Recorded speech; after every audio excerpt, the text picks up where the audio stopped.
Vaya chicha.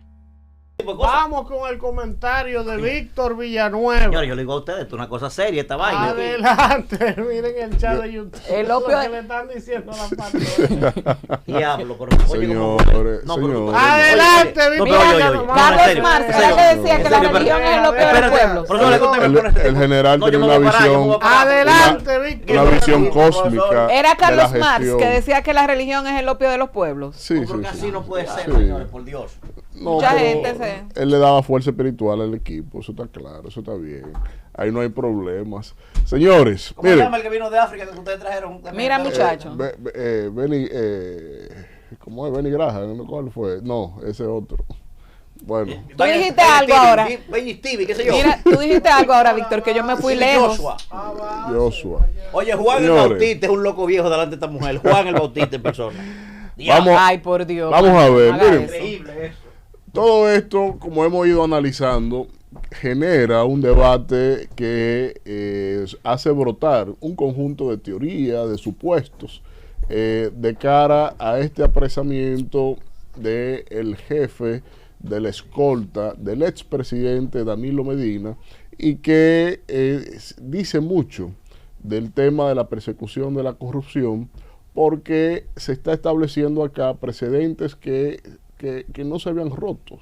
Esos eran cánones que nadie había antes traspasado esa línea.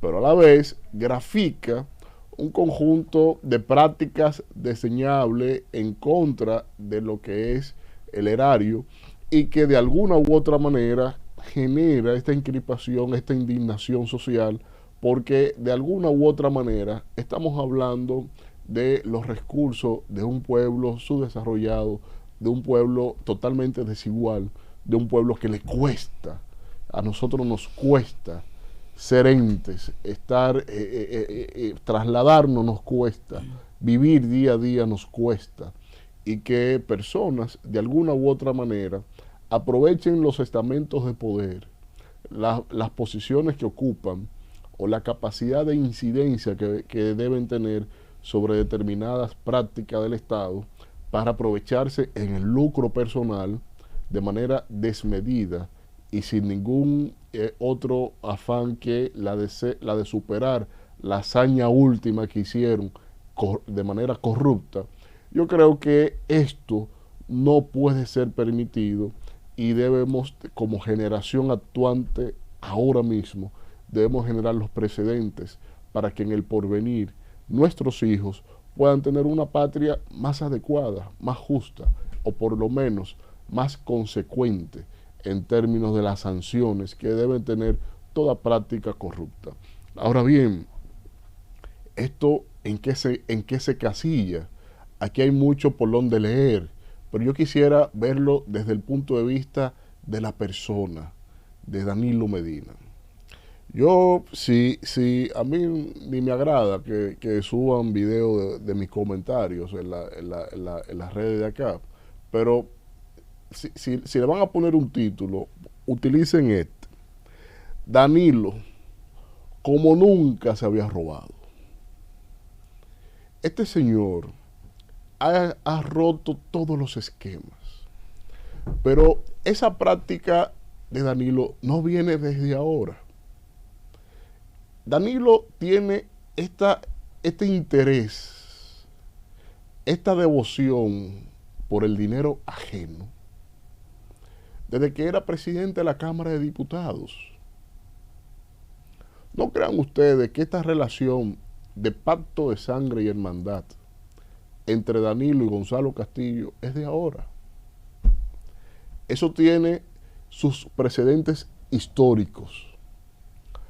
Lo que pasa es que se camuflajean muy bien, porque los libros de contabilidad que se usaban en aquella época, los cheques que se utilizaban de pago en aquella época, y la falta de sustento en los expedientes en cada pago que se hacían,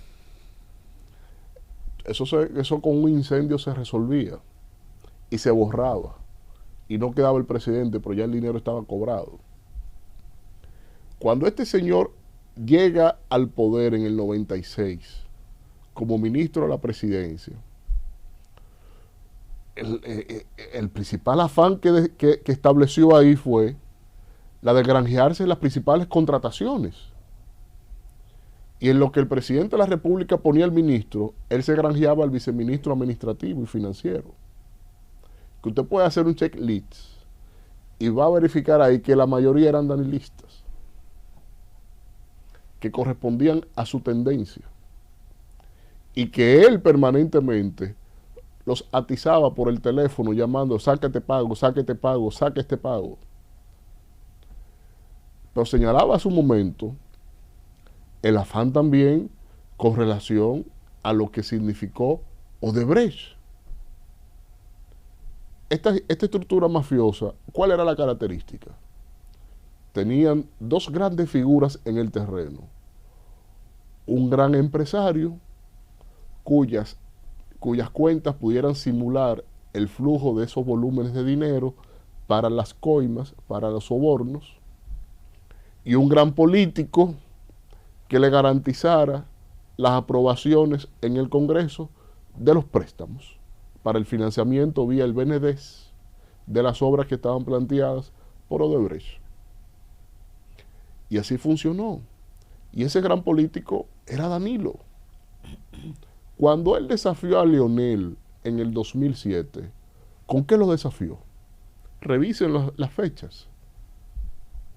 Ya él venía siendo financiado por Odebrecht. Pero el contratico que le deja Odebrecht incluía inclusive el préstamo de lo que ustedes siempre señalan, de lo que ustedes siempre dicen por ahí, de los supertucanos. Con esa coima es que él viene a desafiar a Leonel Fernández en el 2007, con ese contratico. Y así ha sido su práctica. Cuando usted recuerda los escándalos de los gobiernos de Leonel, cuando usted recuerda ahí lo del PM, ¿y quién fue el ideólogo y ejecutor de eso? ¿Quién fue que se fue al terreno con eso? Fue Luis Inchausti. Y revisen ustedes quién era Luis Inchausti. Luis Inchausti era un armador del equipo político de Danilo, un ejecutor a órdenes directas de Danilo Medina. Entonces, el PM, que también se llevó a la cárcel a muchos de su equipo, ese programa fue también fruto de eso. ¿O recordamos las nominillas? Las nominillas fue una presión a cancha cerrada que le hizo Danilo a Leonel Fernández para poner en nómina a la gente del PLD, a los dirigentes del PLD.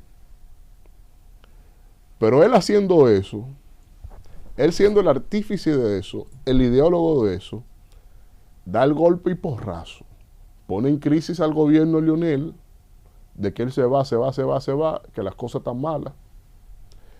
Le sopla a Nuria Piera esos escándalos de corrupción, sacrifica a su gente, a su equipo, y viene y saca de inmediato el préstamo de los tucanos, y ya tiene a Leonel acorralado con la crisis política de imagen por los escándalos de corrupción, y tiene entonces el dinerito que le dio Odebrecht para salir a desafiar a ese hombre.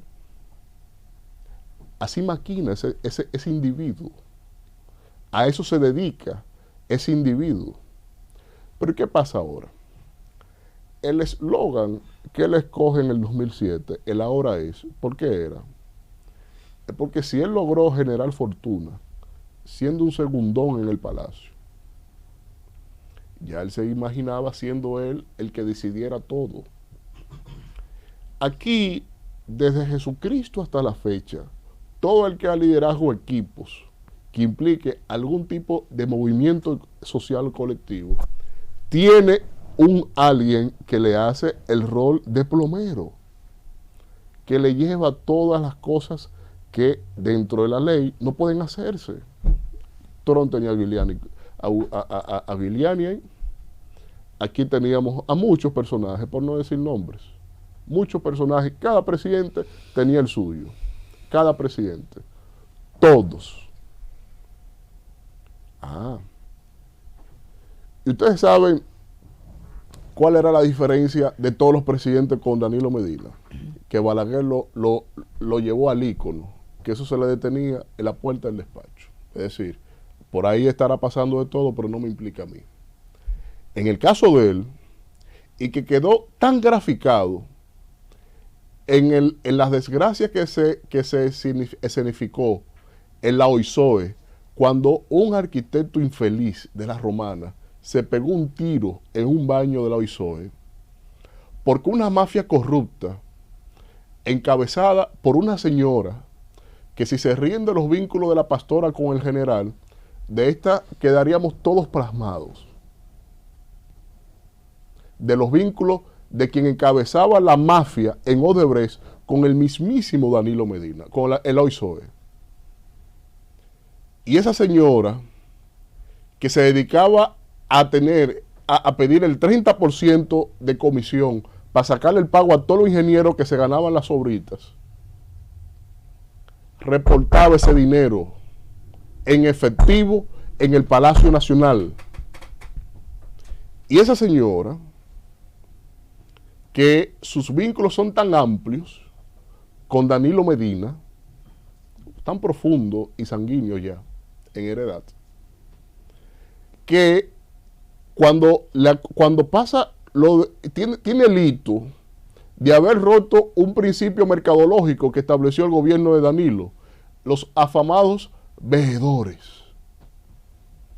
Hasta ahí hubo vedurías, porque la crisis que se armó, que implicó que el Herman Monster el Undertaker que tenía él al lado como ministro de la presidencia, tuviese que apagar fuego con, primero, busquen los periódicos, tuviesen que apagar fuego con los veedores de la OISOE, juntar en sesión de emergencia al ministro de Obras Públicas, al ministro de Educación, al director de ISOE, para apagar los fuegos que armó ese señor que se pegó ese tiro ahí.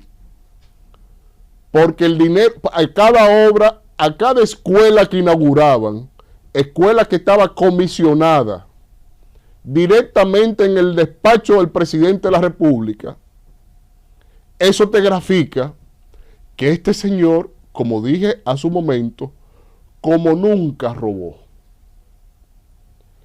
Y a eso se dedicaba. Ese era su afán.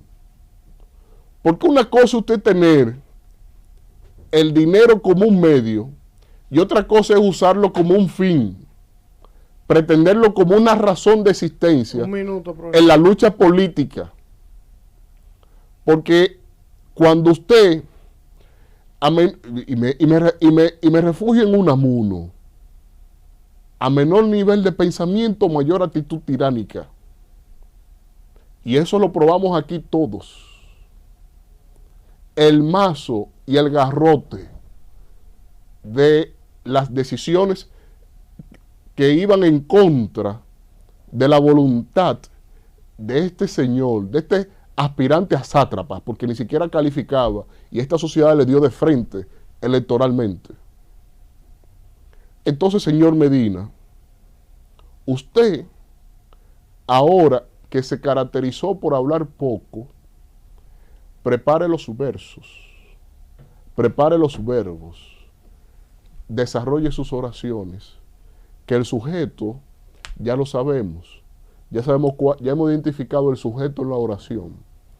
El predicado le vendrá ahora, y usted mismo, usted solito, tendrá que sentarse y dar todas las explicaciones que en 8 años y en más de 30 años de carrera corrupta política, usted no se ha atrevido a evidenciarlo y tendrá que hacerlo desde un banquillo debidamente señalado. Bueno, gracias a Víctor Villanueva por su comentario de hoy. Tu mañana. By Cachicha.